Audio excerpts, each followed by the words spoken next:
Did you watch any of WWE? No, no. Listen, I saw some. Listen, be honest with you, man. Oh, speaking of which, you ruined.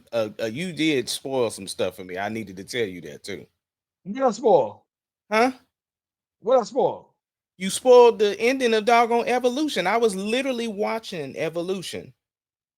I literally was watching it, and you gonna send me the end result of it. Oh my gosh. Okay. Listen, man. For starters, bro, I'm gonna tell you this. I didn't particularly like. I don't like how I stopped paying attention to WWE because I don't like how abruptly they ended Jey Uso's run, bro. I felt like they gave him the Kofi treatment, bro. And I don't think that I've really watched it ever since then. And the bad part about it is I think that it ended on the account of Gunther, who I told you about my thoughts about him. So you mean to tell me that you go and fizz out the hottest person at that time to the person who I can't stand the most? I felt like that they heard our podcast, bro, and they wanted to make a joke at me, though, bro. Listen, I we are. I am a true WWE fan, so I 100% agree. They did end his reign abruptly, and what's my boy? His daddy. I can't even think. Oh my god, I can't believe it. Rikishi. Rikishi went in on his podcast about it. Uh, Rightfully so. I definitely think that they have spoiled his run. They didn't build us because even when he was a champ, he was so busy helping Cody, he didn't deal with his own stuff. So I agree with you. Now, just as much as I say what they got wrong, I can say what they got right. Evolution was dope. And that's interesting to say because that's an all women's pay-per-view. Mhm. Well, premium live event as they call them now. Uh it was dope. Like the wrestling was top notch. It got kind of sloppy on the Royal Rumble, but for the most part, all the matches were dope, which I was interesting in me because I watched Sasha Banks, well, Monet, Mercedes. Mercedes Monet. I watched her match with Tony Storm, and I thought that was one of the best matches. Not just a women's match. I thought it was one of the best matches. So to see that, and I'm like, man, WWE can't top that. And then they turn around and was like, oops, let me show you. Hold my beer. Because Mm. they Mm. hold paper. Because I mean, the Rhea Ripley match, and that's another champion that they haven't done much with was Io Sky. Like she ain't defended her belt since WrestleMania, and then she come around and she loses it. And the match itself with her and Rhea was dope. And so for them to like beat each other all the way up, and then Trinity cashes in, that was crazy. Which that's what it's for. But I thought the whole pay per view in itself was dope for it to be an all female pay per view. I thought it was real fire.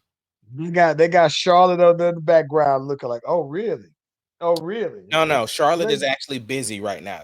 And here's the thing, because Charlotte's not in the title picture, the crowd loved her. She had the biggest pop of the night.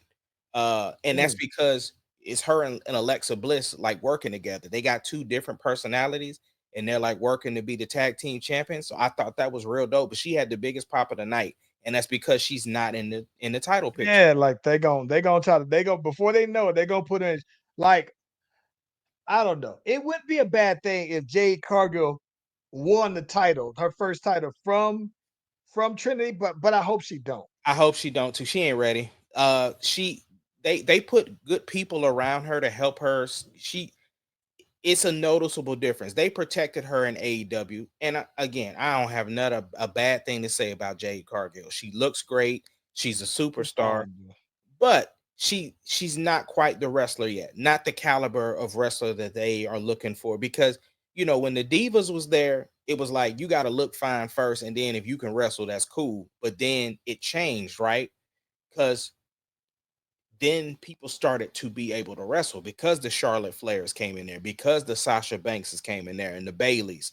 So now you got this crop of women that still look good, but can actually wrestle. And so she's in that class to where she looks the part of like a super strong person, but you know what I'm saying? Her wrestling isn't quite up there yet, but they are putting good people around her to help her with to build good matches. And this was kind of it was a no holds bar match because like Trinity's nose for real in real life got broke. But she was getting hit with kendo sticks. She went through tables, like she was earning her strike. Oh, she went through a TV and the TV like sparked and everything, and they had to check her. So yeah. They was out there getting it. And then they had No, they, EST yeah, is they the had. ref. Listen, I love EST though, bro. I absolutely love her though, bro. But I think it's crazy. I did see though that they had what was the match where they had what was the event? The main event, Saturday night main event out Yeah, here. They yeah, had that also out here at the same time. yes, And yes. and listen, I told you, big weekend out here in Atlanta. And here's what I think is crazy though, bro. You know what? It just what this is gonna sound crazy. It just reminded me that I never liked Goldberg, bro. Like I understood how popular he was, Yeah. right? That he had the look and everything. But I just never I just it was just I just like, you know what? I had to sit on it. Once I got past the fanfare behind, I was like, yeah, I never liked his mic skills particularly. I Mhm. mean, he had the 2 moves. I get it, you know what I'm saying? The spear and the suplex. I like it, but I never he had the streak and I get everything about him. I understand why some people are so drawn to him though, bro. Mhm. He ain't like Gunther, right? But I still never. I knew that he was a big deal, and I knew why. He just never. When I talk about greats of all time, like the top tier goats, he ain't one that I put in my list. As great as he was, like it's like it's cool. He's like to me on the lower tier of greats. Okay. I mean, there's personal preference because I mean, he definitely meant something to a bunch of people. He It's met kind a of like lot of people because I knew people who got the Goldberg tattoo because he had it though, bro. yeah, it's kind of like how I feel about Ric Flair. Like Ric Flair, I know he's a big deal. He's just not a big deal to me. Uh, That's still mind blowing, bro. That is like diabolical that you have that take of him though, man. there's so many people I have above Ric Flair, bro. Like easily, not even You don't close. got Goldberg over Ric Flair. Nah, nah, nah. I don't have him, but yeah, there's a bunch of people I have over Ric Flair though. There's a lot of people that I have over Goldberg. There are a lot. I mean, there are this. I'm gonna be honest, just me personally. I think that there are a few mid-tier people that I got over Goldberg. You got Chris Benoit and Eddie Guerrero. Oh no, I got Eddie Guerrero over him, not Chris Benoit. I have I'm talking about the wrestling aspect of Chris Benoit, not everything. I'm not even no. I'm not gonna say it because then I don't want to break down the. Yeah, I'm just yeah, talking about. yeah, yeah. The wrestler. I got Eddie Guerrero over him. Do you have I Brett? have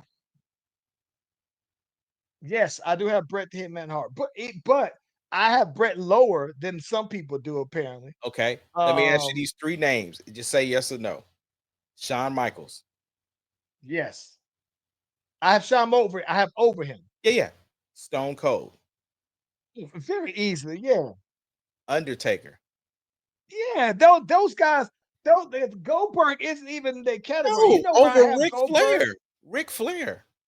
Look, I thought you said over Goldberg. No, I know you said Goldberg is low on your list, so that wouldn't be asking about him. Okay, so give me those names again. Okay, for Ric Flair, do you have Eddie Guerrero over Ric Flair? Hell no.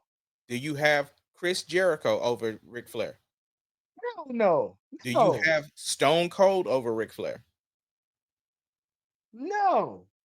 Okay, so Ric Flair must be in your top three. He's like top three, maybe two. Okay, Maybe two. who's your number one?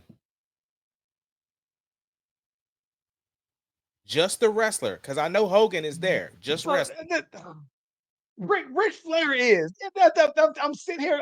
I'm trying to give somebody grace. Ric Flair is. Ric Flair is the greatest wrestler of Okay, all time, bro. okay, It's yeah, like Ric Flair.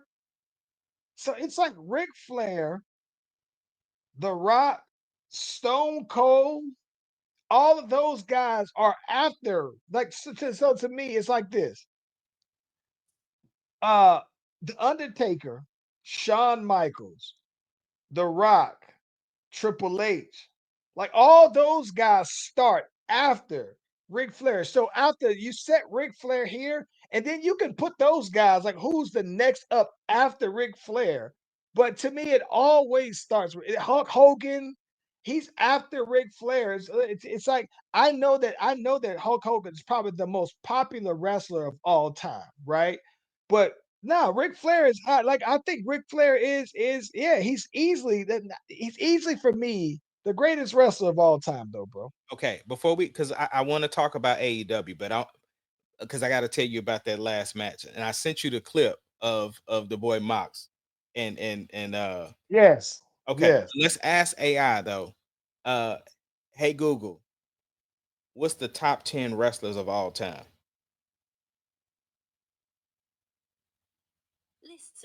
All right, so the top 10 wrestlers of all time vary, but the most common names include Hulk Hogan, Ric Flair, Stone Cold, The Undertaker, The Rock, John Cena, Shawn Michaels, Bret Hart, Randy Savage, and Triple H. No Goldberg, and I'm good with that. And listen, I keep forgetting about John Cena because he's still active, right? But I still think that John Cena. I'm gonna go ahead and say I'm gonna say Ric Flair number one, John Cena number two, bro. Wow. I'm gonna go ahead and officially say John Cena over The Rock at number three. And even though while I might like Rock more, again, if I'm putting together a list, I think if I'm writing a list for all of history to abide by and say this is the final list, I'm gonna say, yeah, Ric Flair, John Cena, The Rock, Stone Cold, The Undertaker. No, no, no.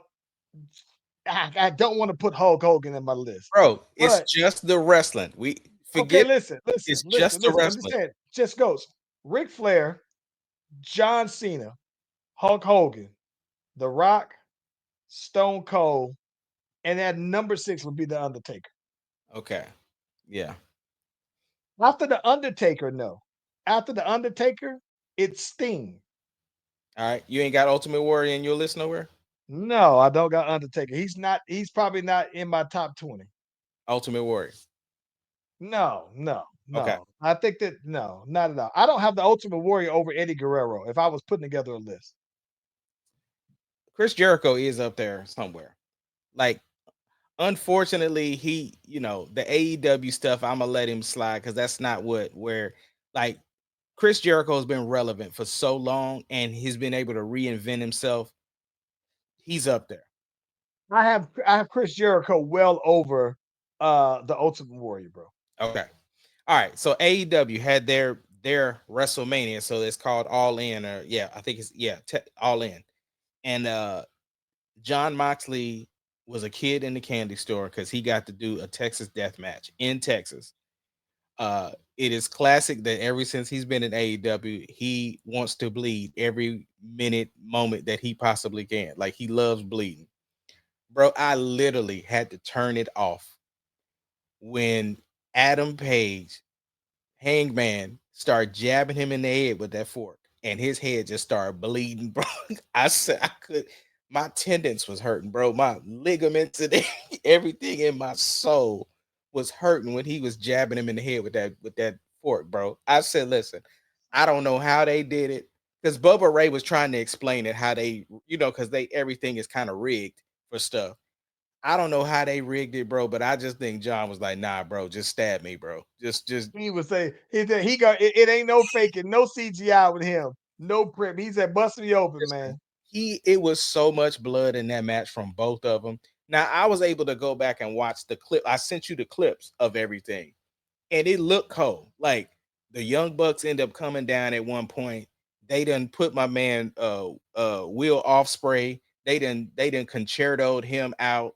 Uh that boy Swerve came down with the chain and was punching everybody, and then gave Adam Page the chain, which is such great storytelling because them two have been going at it for the last year. Like, Adam Page done blew up his house, swerved and been in his house at his baby's crib. Like they've been going at it for real, right? So the fact that he helped him at the end, and then the belt, they didn't had the AEW belt hidden for 10 months. It's been in a briefcase. Nobody has seen the belt because the John Moxley's crew has been running AEW for that long, where he's had the belt for the last 10 months. But the boy Daniel Bryan came out there. I saw the Did pop on that. Brian Danielson came out there. He did the yes chant. Darby Allen came out the rafters, which him and Sting used to be together, and then Sting came out the raft. So they basically said that Hangman done saved AEW, bro. They said but it was a bloody mess though, bro. I'm talking about they brought out the bed of spikes. He had drug him through broken glass. When I saw him go back first on them spikes, though, bro. And listen, when I saw him lay on the spike and then try to get off of it immediately, when he laid there for a second, I said, "Oh yeah, he enjoying that though, bro. And He then is, he is, he is." yeah, he had And paradigm pig and shifted them slop. head first into the spikes. They was doing everything. And then he had him hanging off of the ring, choking him out until he tapped Oh out. yeah. Yeah, Mhm. yeah. I know they had a blast. And I thought it was cool because Renee Paquette, his wife, was like, in case y'all needed to know, my husband is a bad man. Like, so they had fun, but the fact that like I said, when they said it was going to be a Texas death match, and 2 minutes into the match, he got that fork jabbed in his head, bro. I said, nope, I can't do it. I can't do it. Did you watch the clip? I saw the clip, bro. Oh my god, It does the clip is gruesome, bro. Like I said, it's it's gruesome. bloody. It's very gruesome, man. But he I got think a that like bald head, bro. And he was just it was horrible. see if he did see this is the thing about it, and this is the tricky part because he wants to bleed so much. Like if it didn't happen as frequently, it would look more epic. But Exactly. now it's just like, all right, it's just another Mox match. And I just think that it happens too much for it to just it almost like it loses the wow. And it's almost like you still watching it like that Yeah, part's always gonna you be think about it, if he didn't went a whole year and didn't bleed, and then he bled in this match, it would have yeah, meant something. But you bleed, right. bro. Like he walked to the ring and just be bleeding. Like he just bleed. He is a bleeder, bro. Like Yeah, Ric yeah. Flair used to He have got that them. crimson He mask got all the yeah. He got them. Flair be having them wet heads, bro. Them wet where he don't take him much at all. And then I think that what was epic about Ric Flair is that Ric Flair used to be bleeding head all over the place, and he would wrestle Great Muta and still get sprayed with the mist and have green stuff all over his red bloody face. So it was epic, bro. Epic, epic, man. Epic, man. time. Yeah. So I Yeah. don't know, bro, but Man. But yeah, shout out to AEW and WWE for having great weekends. great wrestling Yeah, weekend, man. great wrestling weekend, man. Just great.